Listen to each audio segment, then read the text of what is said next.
स्वागत है आप सभी का जी बिजनेस पर। आपके साथ मैं हूं स्वाति। बजट 2021 में टैक्स स्लैब में हालांकि कोई बदलाव नहीं हुआ है, लेकिन कई और बदलाव किए गए हैं जिन्हें एक निवेशक के तौर पर आपको न सिर्फ जानना जरूरी है बल्कि ये समझना भी काफी अहम है। तो आज म्यूचुअल फंड हेल्पलाइन में हम करेंगे बजट की उन घोषणाओं को डिकोड जो आपके निवेश और कमाई से जुड़ी है। बजट की उन बारीकियों को समझाने के लिए हमारे साथ जुड़ रहे हैं दो खास मेहमान, वाइज इन्वेस्ट एडवाइजर्स के सीईओ हेमंत रुस्तगी और सर्टिफाइड फाइनेंशियल प्लानर कीर्तन शाह। दोनों का ही बहुत बहुत स्वागत है। और बजट के ऊपर जाने के पहले एक खबर जो आपके निवेश से ही जुड़ी हुई है वो है फ्रैंकलिन टेम्पल्टन से जुड़ी हुई। फ्रैंकलिन टेम्पल्टन मामले में सुप्रीम कोर्ट ने एक फैसला सुनाया है। कहा है कि भाई अब यूनिट होल्डर्स को 9,122 करोड़ रुपए आप बांटने का जो काम है वो शुरू कर दीजिए। ये उन 6 स्कीम्स के बारे में हम बात कर रहे हैं जो पिछले साल अप्रैल में फ्रैंकलिन ने बंद कर दी है। और ये जो बांटने का काम है वो एसबीआई म्यूचुअल फंड को सौंपा गया है और अगले 20 दिनों के अंदर ये पूरा जो पैसे बांटने का काम है वो पूरा करना होगा। कीर्तन, इस पे हमने पहले भी काफी बात की है। बहुत दिनों से 1 साल तक निवेशकों के मन में ऑलमोस्ट वो एकदम डरे हुए थे कि पैसे वापस मिलेंगे या नहीं मिलेंगे। क्विकली एक सवाल कि जो उनके मन का सवाल है कि अब पैसे मुझे कैसे मिलेंगे, मुझे पूरा पैसा मिलेगा, किस वैल्यू पर बेसिकली एनएवी पे मुझे पैसा मिलने वाला है?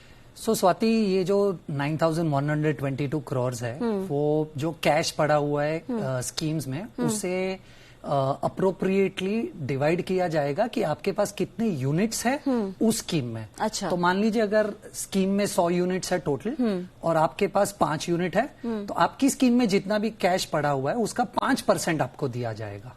ओके, तो बहुत ज्यादा टेक्निकल होने की यहाँ जरूरत नहीं है, बहुत ही सिंपल सा कैलकुलेशन है। हेमंत सर। सर, आपका रिएक्शन इस खबर के ऊपर? नहीं, आई थिंक मुझे लगता है ये अच्छा स्टेप है, ये होने ही वाला था इनफैक्ट। और इसीलिए आई थिंक हर स्टेज पे ये सलाह दी जा रही थी इन्वेस्टर्स को कि वो इस चीज के लिए वोट करें कि स्कीम जो है वो आगे कंटिन्यू ना हो, क्योंकि वही एक सही तरीका था जो इन सिक्योरिटीज की सही वैल्यू लेने का। और आई थिंक ये प्रोसेस है जो शुरू हुआ है और काफी अच्छी खबर है उन इन्वेस्टर्स के जिनका पैसा जो है इन स्कीम में लगा हुआ है। और ये प्रोपोर्शनेटली जो जैसे जैसे स्कीम रिकवर करती जाएंगी ये ऐसे धीरे धीरे पैसा जो है इन्वेस्टर्स को मिलने लगे। चलिए, ये एक अच्छी खबर निवेशकों के लिहाज से। लौटते हैं हम बजट की बारीकियों को जरा समझने की कोशिश करते हैं। हेमंत सर, सबसे पहले आपसे एक सवाल। एक बहुत ही इंटरेस्टिंग क्वेश्चन किसी ने मुझसे किया कि ये जो रिटर्न फाइल ना करने की छूट दी गई है 75 साल और उसके ऊपर के उम्र वाले लोगों को, ये सिर्फ 75 साल वालों के लिए ही क्यों? ये 60 साल वालों ने भी ऐसा कुछ गलत काम तो नहीं किया था कि उनको ना ये छूट मिले? आपको, हालांकि इसके बारे में वित्त मंत्री ने कुछ कहा जरूर है, लेकिन आपको लगता है कि ये 60 साल की उम्र से ही अगर लागू होता तो ज्यादा बेहतर होता? स्वाति, यहाँ पे इशू क्या है, वैसे भी अगर आप इसको थोड़ा डिटेल में जाके देखें तो उसमें काफी सारी टर्म्स एंड कंडीशंस हैं। तो पहली बात तो ये है कि ऐसा नहीं कि आपको टैक्स पे नहीं करना, आपको सिर्फ रिटर्न फाइल नहीं करनी है। और दूसरी बात ये है कि वहां पे बहुत सारी कंडीशंस है। एज ऑफ नाउ जो अभी तक क्लैरिटी है उसके ऊपर ये है कि आपका जो पेंशन अकाउंट, बैंक अकाउंट वहीं पे होना चाहिए और सिर्फ इंटरेस्ट और पेंशन के ऊपर ये छूट है आपको। और अगर आपके पास कोई रेंटल इनकम है या कोई डिविडेंड इनकम है या कैपिटल गेन्स है वो 75 ईयर अबव जो टैक्स पेयर उनको ये छूट नहीं है। तो ये बात सही है कि आई मीन उसको कैसे जस्टिफाई करें कि 75 ही क्यों और 60 क्यों नहीं और 65 क्यों नहीं। लेकिन इशू ये है कि उसमें भी बहुत सारी छूट नहीं है। ऐसा नहीं है कि बहुत लाइफ काफी सारे टैक्स पेयर के लिए बहुत सिंपल होने वाली है। तो मुझे लगता है कि ठीक है, जिनको जितने भी लिमिटेड लोगों को फायदा है तो उतना है, बट जैसा मैंने कहा उसमें भी काफी कंडीशंस हैं। तो टर्म्स एंड कंडीशन सशर्त ये बात कही गई है, तो वो शर्तों को जरा गौर से पढ़ने की जरूरत है। जो एक इम्पॉर्टेंट चीज है जो बजट में हालांकि घोषणा नहीं की गई थी कीर्तन, लेकिन ये बाद में जब डिटेल्स में आप जाएंगे तब वहां पर दिख रहा था, वो था एक पीएफ के ऊपर कि 2.5 लाख रुपए से ऊपर के निवेश पर जो भी इंटरेस्ट होगा उस पर इंटरेस्ट लगेगा, और साथ ही यूलिप के ऊपर। पीएफ के ऊपर पहले आते हैं। एक सवाल निवेशकों को कि बहुत लोग जो वॉलंटरी तरीके से डाल रहे थे पैसे वहां पर कि आपको अच्छा खासा 8% के आसपास का वहां पे ब्याज दर मिल रहा था, वो नहीं मिलेगा फ्री में। अब पैसे और कहाँ लगाएंगे? अगर यहां नहीं लगाएंगे तो कहाँ लगाएंगे? तो स्वाति, सबसे पहले तो ये किन लोगों के ऊपर एप्लीकेबल है? मुझे नहीं लगता कि ये बहुत सारे लोगों को इतना डायरेक्टली अफेक्ट करेगा स्वाति, क्योंकि सबसे पहले तो आप देखिए, अगर 2.5 लाख के ऊपर अगर आपकी बेसिक कंट्रीब्यूशन है तो ही आपके लिए ये स्लैब एप्लीकेबल है। तो अगर आप छोटा सा बैक एंड कैलकुलेशन करेंगे तो आपको पता चलेगा कि ये उन्हीं लोगों को अफेक्ट करेगी जिसकी सीटीसी 42 लाख से ज्यादा है। अच्छा, क्योंकि अगर आप नया वेज कोड देखेंगे जो 1 अप्रैल से एप्लीकेबल होने वाला है, तो 42 लाख में से अगर आपका 50% बेसिक है तो 21 लाख बेसिक हो गया। अब 21 लाख रुपीस पे अगर आपको 12% कंट्रीब्यूट करना पड़ेगा, तब जाकर वो 2,52,000 होगा। इसका मतलब कि 2.5 लाख के ऊपर की आपकी कंट्रीब्यूशन तभी होगी जब आपकी सैलरी तकरीबन 42 लाख है। तो ये उन्हीं लोगों को सबसे पहले तो छोटा सा एक एडिशनल टैक्स है, और वो भी बहुत ही कम है मेरे हिसाब से। एक दूसरा एग्जाम्पल ले लेते हैं, क्योंकि आपने वॉलंटरी की भी बात की। तो मान लीजिए अगर कोई एक है जिसकी सैलरी सीटीसी 25 लाख है, तो अगर बेसिक 12.5 लाख होगी 50% के हिसाब से, तो आपका कंट्रीब्यूशन आएगा 12% उस 12.5 लाख पे 15 लाख रुपए, सॉरी 1.5 लाख रुपए। अब आप 1.5 लाख रुपए तो उस स्लैब के नीचे है, तो आपको तो ये चीज एप्लीकेबल नहीं है। पर मान लीजिए अगर आप वॉलंटरीली ज्यादा कंट्रीब्यूट करते, क्योंकि आपको 100% ऑफ बेसिक तक कंट्रीब्यूट करना अलाउड है, यानी अगर 12.5 लाख आपका बेसिक है और आप वो पूरा 12.5 लाख कंट्रीब्यूट करना चाहे, जो बहुत सारे लोग करते थे क्योंकि उनको आज 8.5% तक का रिटर्न मिलता था, उसमें यहाँ एक प्रॉब्लम ये होगी कि अगर आप 12.5 लाख तक कंट्रीब्यूट करते हैं तो सिर्फ 2.5 लाख तक का आपका जो इंटरेस्ट अक्यूमुलेट होगा वो टैक्स फ्री है। बाकी के 10 लाख रुपए पे जितना भी इंटरेस्ट अक्यूमुलेट होगा वो आपके स्लैब में ऐड कर दिया जाएगा, जिसकी वजह से आपको टैक्स आपके स्लैब के हिसाब से भरना पड़ेगा। तो बेसिकली इनकम में ऐड होगा और आपके फिर जिस टैक्स स्लैब में आप रहेंगे उसके हिसाब से आपको उस पर टैक्स देना पड़ेगा। एब्सोल्युटली। हेमंत सर, आपको लगता है कि यहाँ पर जो निवेशक है जो वीपीएफ का फायदा उठा रहे थे, और ज्यादातर वैसे लोग जो I think high salary bracket में आते हैं, उनके ऊपर ये सीधा निशाना किया गया है, क्योंकि कम सैलरी वाले तो वैसे भी उसमें ज्यादा उसका फायदा उठा नहीं पा रहे थे? ना, I totally agree. I think उसका पर्पज ही वही है कि अगर आप हायर इनकम ग्रुप में हैं और अगर आप ऐसी ऑप्शन में पैसा डाल रहे हैं जहां पे आपको टैक्स फ्री रिटर्न मिल रहा है और आप वॉलंटरी भी कर रहे हैं और ज्यादा कंट्रीब्यूशन कर रहे हैं, तो कहीं ना कहीं कोशिश ये की गई है कि भाई ये जो बेनिफिट है ये डिस्प्रोपोर्शनेट ना मिले लोगों को। तो आई थिंक उसके हिसाब से उन्हीं लोगों को फर्क पड़ेगा जो उस स्केल तक आते हैं, मतलब लिमिटेड नंबर ऑफ पीपल है जिनके ऊपर मुझे लगता है इसका फर्क पड़ेगा। तो जाहिर सी बात है ये जो इन्वेस्टर्स हैं इनको कुछ दूसरी ऑप्शन देखनी पड़ेगी इन्वेस्ट करने के लिए। और वो दूसरे ऑप्शंस क्या हो सकते हैं हेमंत सर? देखिए, एक बात तो हमें माननी पड़ेगी, हम सीधे सीधे ये तो नहीं बोल सकते कि पैसा सीधा इक्विटी में जाएगा, इक्विटी म्यूचुअल फंड में जाएगा, क्योंकि अगर ऐसा होता, अगर उनको फेथ होता इक्विटी में, तो शायद यहाँ पे इतना पैसा लगाते भी नहीं। क्योंकि 8.5% टैक्स फ्री भी अगर हो और आप 10, 15, 20 साल के लिए पैसा लगा रहे हो, तो आपको इक्विटी फंड उससे बेहतर रिटर्न दे सकते हैं। तो ये डेफिनेटली बात है कि जब वहां से पैसा निकलेगा या वहां पे पैसा नहीं जाएगा, तो दूसरी ऑप्शन है मे बी जो हाइब्रिड फंड्स है म्यूचुअल फंड्स के, या इस तरह की जो ऑप्शंस हैं, मुझे लगता है वो डेफिनेटली ज्यादा अट्रैक्टिव हो जाएंगे उनके लिए। क्योंकि यहाँ तो अगर आप नहीं डाल सकते तो कोई ना कोई ऑप्शन आपको देखनी है। मुझे लगता है म्यूचुअल फंड एक बेटर ऑप्शन है, बट आई डोंट थिंक पूरा का पूरा पैसा जो है वो इक्विटी में जाएगा, बट हाँ मे बी हाइब्रिड फंड या कुछ पैसा इक्विटी फंड में जा सकता है। मैं कहीं पढ़ रही थी हेमंत सर, जहां पे इन्होंने सलाह दी हुई थी लिखने वाले ने कि आप अपने एम्प्लॉयर से कह सकते हैं, अगर वहां एनपीएस की भी सुविधा आपको मिलती है तो आप पैसे को बांट दीजिए, आप ईपीएफ में थोड़ा कम कंट्रीब्यूट करके थोड़ा ज्यादा आप वो पैसा थोड़ा आप मोड़ सकते हैं एनपीएस की तरफ, और एनपीएस में आप फिर इक्विटी वाला जो ऑप्शन है वो ना लेके आप डेट ऑप्शन की तरफ जाइए तो ज्यादा बेहतर होगा। लगता है ये डुएबल काम है या फिर ये बहुत ज्यादा झंझट वाला काम हो जाएगा? मुझे लगता है थोड़ा झंझट वाला काम है, और वहां पे भी वैसे भी अगर आप देखो तो ओवरऑल एक सीलिंग लगाई थी वहां 7.5 लाख की कंट्रीब्यूशन के ऊपर, उसके ऊपर वो भी टैक्सेबल हो जाता है, तो वो भी देखना पड़ेगा आपको। आई थिंक मुझे लगता है कि सीधा सीधा यही रहेगा कि अगर आपके पास ये ऑप्शन बंद हो गई है तो बैठ के अपने पोर्टफोलियो को देखिए कि किस तरह की आपकी एसेट एलोकेशन है, किस तरह की ऑप्शन आपको ठीक रहेगी, बजाय इसके कि यहाँ से छोड़ के फिर से आप थोड़ा उसको कॉम्प्लिकेटेड बनाए। तो बेसिकली अगर डेट फंड में जाते हैं तो हम डेट फंड में, जो कि लंबा नजरिया है, तो हमेशा कहते हैं कि अपने टेन्योर के हिसाब से मैच करो, ये अमूमन एक्सपर्ट कहते हैं। आप इस बात से इत्तेफाक रखते हैं? स्वाति, एब्सोल्युटली। तो मेरा एक सिंपल थॉट प्रोसेस है कि आप अगर डेट फंड में निवेश कर रहे हैं तो डेट फंड में कभी भी आप एवरेज मैच्योरिटी फंड की ऑब्जर्व कीजिए और जितनी भी एवरेज मैच्योरिटी है फंड की उतना आपका मिनिमम टाइम होराइजन होना चाहिए निवेश करने के लिए, वरना मिसमैच हो जाएगा जिसकी वजह से आप सोच रहे हो उससे थोड़ा सा ज्यादा रिस्क ले बैठोगे आप डेट फंड इन्वेस्टिंग में। पर अगर आप करंट सिचुएशन देखें स्वाति, मेरे हिसाब से थोड़ा सा आपको ध्यान रखना यह है कि गवर्नमेंट ने इतनी बोरोइंग, हम उस पे आते हैं कीर्तन, लेकिन मैं अभी भी उस पे आ रही हूँ कि अगर जो पीएफ में डाल रहे थे पैसा, क्योंकि वो लंबा नजरिया लेके चल रहे हैं, तो आपने आपकी कुछ रिकमेंडेशन कि वो लॉन्ग टर्म के लिए should they go with guilt fund kind of thing और कॉर्पोरेट बॉन्ड, या फिर कुछ और ऑप्शन? स्वाति, मैं इसे जनरली अज्यूम करके कि हम यहाँ रिस्क प्रोफाइल की बात नहीं कर रहे, थोड़ा सा पैसा मैं डेफिनेटली एनपीएस में डालना चाहूंगा। क्योंकि इसकी वजह से जो आपको रिटायरमेंट के लिए डिसिप्लिन चाहिए वो आ जाएगी, क्योंकि वो आपको पैसा विड्रॉ करने नहीं देते।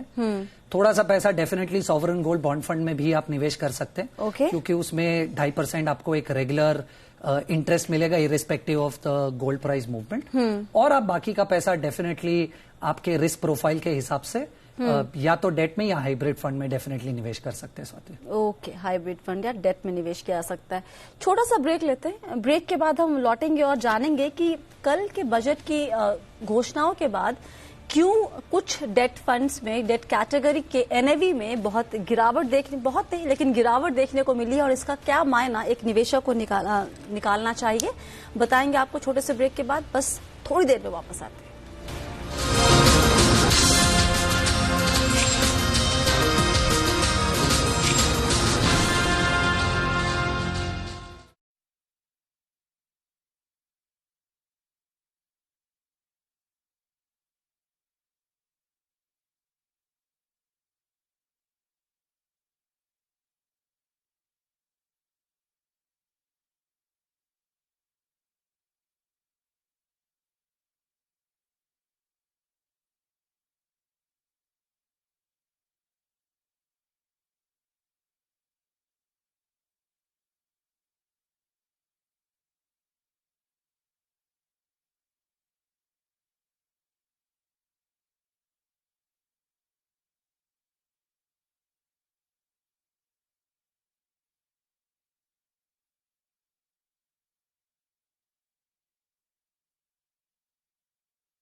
स्वागत है आप सभी का एक बार फिर से जी बिजनेस पर। हम चर्चा कर रहे हैं कि बजट में जो घोषणाएं हुई हैं उनका आपके ऊपर एक निवेशक के तौर पे क्या असर पड़ रहा है, कैसे आप उन घोषणाओं को समझें ताकि आप बेहतर तरीके से निवेश से जुड़े फैसले ले सके। हेमंत सर, यूलिप में भी यही बात कर दी गई है कि 2.5 लाख से ज्यादा का अगर सालाना प्रीमियम होगा तो फिर उसकी जो मैच्योरिटी पे पैसे मिलेंगे वो टैक्स फ्री नहीं रहेगा, जो पहले एक बहुत ही बड़ा प्लस पॉइंट था यूलिप के साथ। हालांकि प्रोडक्ट अपने आप में बहुत पसंद नहीं किया जाता है एक्सपर्ट्स के बीच में। बिल्कुल ठीक है आपने। आई थिंक जहां तक प्रोडक्ट की बात है, यस उसमें बहुत सारे इश्यूज हैं, लेकिन ये बात सही है कि क्योंकि वहां पे टैक्स बेनिफिट था कि आप मेच्योरिटी के बाद या 5 साल के बाद जब पैसा निकालते थे तो कोई कैपिटल गेन नहीं दे रहे थे, तो काफी सारा पैसा स्पेशली HNI इन्वेस्टर्स का काफी बड़ा पैसा जो है वहां पे जाता था। अब बजट में ये कहा गया है कि अगर आपका प्रीमियम जो है 2.5 लाख के ऊपर है यूलिप में, तो आपको वो जो टैक्स बेनिफिट जब टैक्स फ्री था वो नहीं मिलेगा। जिस तरह का taxation equity fund mutual fund में होता था, यानी 10% आपको टैक्स देना और जो 1 लाख रुपए तक की जो छूट मिलती थी वो आपको मिलेगी। तो यहाँ भी जाहिर सी बात है कि ऑब्जेक्टिव वही है कि आपको जो टैक्स छूट दी गई है, अगर आप हाई नेटवर्थ इंडिविजुअल हो, आप डिस्प्रोपोर्शनेटली पैसा वहां पे लगा रहे हो, उसका फायदा उठा रहे हो, तो कहीं ना कहीं आपके ऊपर टैक्स आना चाहिए। एग्जैक्टली जैसे हम बात कर रहे थे EPF के ऊपर इंटरेस्ट की।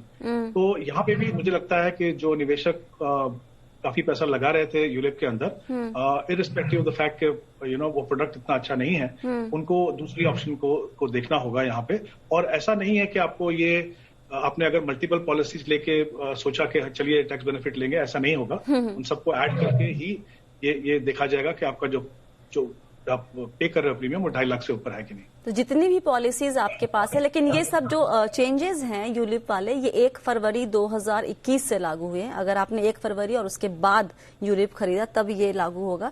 2.5 लाख का जो उन्होंने एक वो रखा है, थ्रेशोल्ड लगा दिया है, क्या ये जरूरी था लगाना? ये क्या सोच के, इसके पीछे रैशनल क्या लगता है आपको? क्यों नहीं सारे यूलिप पे ये लागू किया गया? आई थिंक होना तो सभी के ऊपर चाहिए था। वही डिमांड भी थी पहले से। अगर आपको पता है, जैसे म्यूचुअल फंड इंडस्ट्री काफी समय से कह रही थी कि यहाँ पे जो टैक्स आर्बिट्राज है वो कहीं ना कहीं उसको प्लग करने की जरूरत है और वो पैरिटी आनी चाहिए वहां पे। अब ये 2.5 लाख में बेसिकली, बट ठीक है, पहले से तो बेहतर है, बट मेरे हिसाब से इसको यूलिप को जो है वो एट पार लाना चाहिए था म्यूचुअल फंड्स के ऊपर। तो लॉजिक क्या है बोलना मुश्किल है, लेकिन हाँ, कुछ ना कुछ फर्क डेफिनेटली पड़ेगा कि जो पैसा यहाँ पे आ रहा था वो दूसरी ऑप्शन पे चला जाए। कीर्तन, चांसेस हैं इस बात के ज्यादा कि अब बहुत सारे लोग यूलिप की तरफ नहीं जाएंगे, क्योंकि आपको जो एक बेनिफिट मिल रहा था, साथ में इंश्योरेंस की लोग बातें करते हैं, लेकिन वो इंश्योरेंस कितना ज्यादा इफेक्टिव है वो हम सब जानते हैं।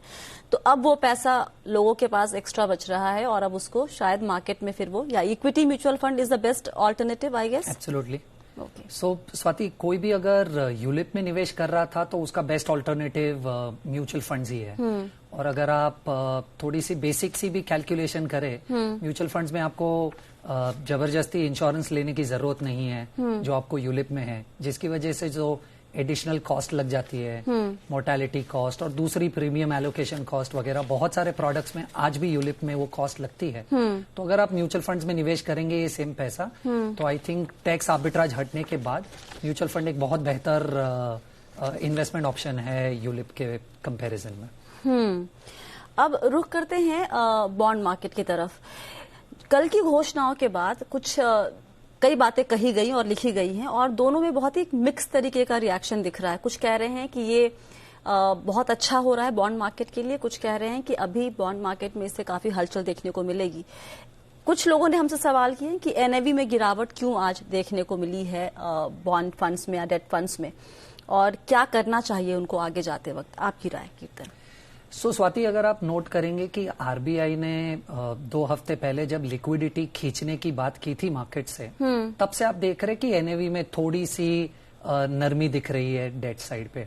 तो होता यह है कि स्वाति, आप देखेंगे कि गवर्नमेंट ने कहा है कि हमने ऑलरेडी 14 लाख करोड़ इस फाइनेंशियल ईयर में बोरो किया है और हम तकरीबन 12 lakh crore next financial year में बोरो करने वाले हैं। तो एज गवर्नमेंट, जो आप सबसे बड़े बोरोवर है मार्केट से, आप जितना पैसा मार्केट से और बोरो करने की कोशिश करेंगे आपको वो महंगे में पड़ेगा। राइट? इसका सिंपल मतलब ये कि आप जितना पैसा बोरो करने जाएंगे, इंटरेस्ट रेट मार्केट्स में बढ़ेंगे, और जैसे ही इंटरेस्ट रेट्स मार्केट में बढ़ते हैं वैसे ही एग्जिस्टिंग बॉन्ड जो कम इंटरेस्ट रेट पे लिया गया है उसकी वैल्यू मार्केट में गिर जाती है। इसीलिए जैसे ही गवर्नमेंट अपनी बोरोइंग बढ़ाएगा, मार्केट्स में इंटरेस्ट रेट्स बढ़ेंगे और जो पुराना बॉन्ड कम इंटरेस्ट रेट पे लिया गया है वो मार्केट्स में वैल्यू उसकी कम हो जाएगी। यही रीजन है आप देख रहे हैं कि पिछले कुछ समय से एनएवीज गिर रही है मार्केट में। और जैसे हमारी लास्ट टाइम भी बात हुई थी स्वाति, मुझे नहीं लगता कि यहां से इंटरेस्ट रेट्स नीचे गिरने की संभावना है। या तो यहाँ इंटरेस्ट रेट स्टेबल हो जाएंगे या तो यहाँ से इंटरेस्ट रेट्स ऊपर जाएंगे। तो डेट फंड निवेशक को ये ध्यान रखने की जरूरत है कि आप अपना मॉडिफाइड ड्यूरेशन ज्यादा ना रखें। इसीलिए गिल्ट फंड्स जैसे फंड्स या मीडियम ड्यूरेशन फंड्स जैसे फंड्स में निवेश करने का समय नहीं है। आप अपनी इन्वेस्टमेंट की मॉडिफाइड ड्यूरेशन कम रखिए। Low duration fund, ultra short term fund जैसे फंड्स में निवेश कीजिए। वो आपको वो सही सलाह है या सही राह है डेट फंड्स में इन्वेस्ट करने की आज। हेमंत सर, जिनका ऑलरेडी निवेश है लॉन्ग ड्यूरेशन वाले फंड्स में, उनको क्या इस वक्त अपने पोर्टफोलियो को एक बार चेक करना जरूरी है? आई थिंक बिल्कुल जरूरी है। जो चेंज सिनेरियो जैसे हमने देखा बजट के अंदर फिस्कल डेफिसिट ज्यादा है, बोरिंग बहुत ज्यादा है, तो डेफिनेटली उसका सीधा सीधा इम्पैक्ट हमने देखा कि यील्ड जो ऊपर चली गई, वो इम्पैक्ट सीधा सीधा आपको एनएवी की मूवमेंट में दिख रहा है। तो कहीं ना कहीं अगर आप इस उम्मीद में बैठे थे कि भाई इंटरेस्ट रेट नीचे जाते जाएंगे और रेट कट मिलेगा आगे, तो अगर हम लॉन्गर ड्यूरेशन फंड में है तो हमें वहां से बेनिफिट होगा, उसके होने के चांसेस अभी बहुत कम है। और बिल्कुल आई एग्री के यहाँ से इंटरेस्ट रेट नीचे जाने का मतलब नहीं है या तो यहाँ रहेंगे या तो यहाँ से ऊपर जाएंगे। तो कहीं ना कहीं मुझे लगता है हर डेट फंड इन्वेस्टर को अपने पोर्टफोलियो को देखने की जरूरत है कि आपके पोर्टफोलियो में किस तरह के फंड हैं, और अगर वहां पे जरूरत है बदलाव करने की तो करें। बट ऑब्वियसली क्योंकि 3 साल से पहले आप पैसा निकालते हैं तो आपको शॉर्ट टर्म कैपिटल गेन लगता है, तो वो आप देख लीजिए कि ऐसा ना हो कि जल्दबाजी में पैसा निकालो, इतना टैक्स पे करें कि शायद जितना नुकसान भी आपको आगे ना होने वाला हो। तो आई थिंक वो चीजों का ध्यान रखें, डेफिनेटली पोर्टफोलियो को देखना। और अगर आप नए इन्वेस्टर हैं तो डेफिनेटली आपको शॉर्ट टर्म या जो अल्ट्रा शॉर्ट टर्म उस तरह के जो फंड है उनमें पैसा लगाएं। इस तरह पे लॉन्गर ड्यूरेशन, मीडियम ड्यूरेशन के जो फंड्स हैं उनको अवॉइड करें। ओके, क्विकली कीर्तन, गोल्ड पर आपकी राय? वहां पर भी काफी हलचल देखने को मिल रही है। स्वाति, हुआ ये कि कस्टम्स ड्यूटी 12.5% से 7.5% कर दी है। इसका मतलब कि गोल्ड प्राइस नेचुरली 5% से कम हो जाना चाहिए। पर थोड़ी सी आप फाइनल डिटेल्स देखेंगे तो आपको पता चलेगा कि एग्रीकल्चरल सेस लगा दिया है जी। तो यहाँ मोटा मोटा बहुत ज्यादा डाउनफॉल गोल्ड में नहीं देखने मिलेगा, पर आप फिर भी 2-3% का डाउनफॉल देखेंगे। अगर आप गोल्ड प्राइजेस वर्सेस जो सॉवरेन गोल्ड बॉन्ड इशू चल रहा है उसमें देखें तो सॉवरेन गोल्ड का प्राइस थोड़ा सा मार्केट रेट से ज्यादा है। इसलिए मुझे ऐसा लग रहा है कि सॉवरेन गोल्ड बॉन्ड में डिमांड थोड़ी सी नरम रहेगी। पर आप लंबे नजरिए से 5 या 7 साल के नजरिए से मुझे गोल्ड अच्छा लग रहा है। तो डेफिनेटली गोल्ड ईटीएफ या सॉवरेन गोल्ड बॉन्ड में इन्वेस्टर्स को डेफिनेटली निवेश करना चाहिए। ऑल राइट, तो जो भी कुछ और भी अनाउंसमेंट्स हुए हैं, लेकिन हमारे पास वक्त की कमी है। मे बी हम दोबारा एक बार और शो करेंगे और उनको समझने की कोशिश करेंगे। लेकिन आज की चर्चा से ये बात सामने आ रही है आपके लिए कि अगर आप वीपीएफ या ईपीएफ में आपका ज्यादा कंट्रीब्यूशन जा रहा था, आपके पास 2.5 लाख से ऊपर अब नहीं करना आपको, तो आपके सामने ऑप्शन है, आप एनपीएस या फिर एसजीबी या फिर डेट फंड में ऑप्शन देख सकते हैं। यूलिप अगर लेने की सोच रहे थे, वैसे भी हम कभी सभी के लिए यूलिप सही नहीं होता, कुछ एक तबका है शायद उनको जरूरत हो सकती है, लेकिन एक बड़े तबके के लिए यूलिप प्रोडक्ट के तौर पे, इन्वेस्टमेंट प्रोडक्ट के तौर पे बहुत ज्यादा अच्छा एक्सपर्ट मानते हैं कि नहीं है। तो अगर लेने की सोच रहे थे तो आप वो पैसे को इक्विटी म्यूचुअल फंड की तरफ मोड़ सकते हैं। और साथ ही डेट फंड में अभी लॉन्ग ड्यूरेशन या मीडियम ड्यूरेशन फंड से दूर रहिए। अगर निवेश करना है तो शॉर्ट ड्यूरेशन फंड की तरफ आप फोकस कीजिएगा। बहुत बहुत शुक्रिया हेमंत सर और कीर्तन, आप दोनों का आज चर्चा में शामिल होने के लिए। फिलहाल के लिए शो में इतना ही। आप सभी बने रहिए जी बिजनेस के साथ। नमस्कार।